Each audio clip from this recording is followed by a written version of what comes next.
मग असं छानपैकी पाताळेश्वराचं दर्शन घेऊन आम्ही पुढे निघालो ते श्री चतुशृंगी मातेच्या दर्शनाला. पाऊस पडत होता आणि माझ्या लेकराकडे रेनकोट नव्हता, म्हणून तिला छान असं गुंडाळून आम्ही दोघींनी फोटो काढला. मग आम्ही चतुशृंगी देवीच्या आवारात पोहोचलोच. तिथे गर्दी होतीच, संध्याकाळची वेळ होती ऑलमोस्ट ती. तर खूप दिवसानंतर किंवा म्हणजे चतुशृंगी मातेचं दर्शन मी आधी घेतलं, बट हे खूप वर्षानंतर होतं.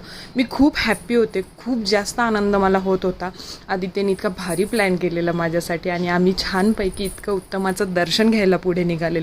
देवी मातेचं इतकं सुंदर रूप बघून मनाला खूप प्रसन्न वाटलं, इतकं छान वाटलं, इतकं सुंदर वाटलं. मग मला हे छान ओटीमध्ये नारळ भेटलं, ते आम्ही घेऊन पुढे निघालो आणि 2-3 फोटो काढत मस्तपैकी मी माझा आनंद दाखवत होते फोटो काढून.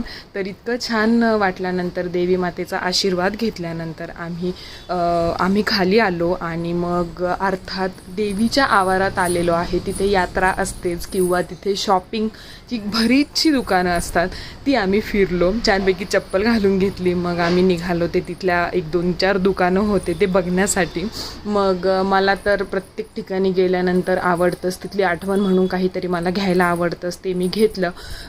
खूप सारी दुकानं फिरली, खूप साऱ्या गोष्टी आवडत देखील होत्या, पण काही गोष्टींसाठी मला वाटलं की आत्ता गरज नाही आहे, काही गोष्टींसाठी आदित्यने नको म्हटलं.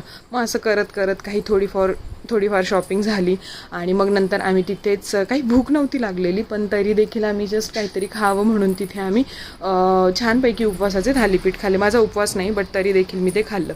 मग आम्ही घरी आलो. मग खूप दमलेलो होतो, माझं लेकरू देखील वैतागलं होतं जरासं.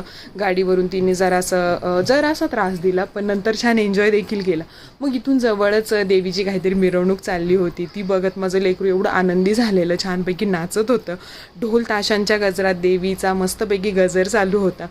इतकं सुंदर वाटलं ते. माझ्या लेकीने बघून देखील नाचत होती, ती छानपैकी आनंद घेत होती आणि मस्तपैकी असा इतका उत्तमरित्या संपला माझा आजचा दिवस. Thanks for watching. Bye bye.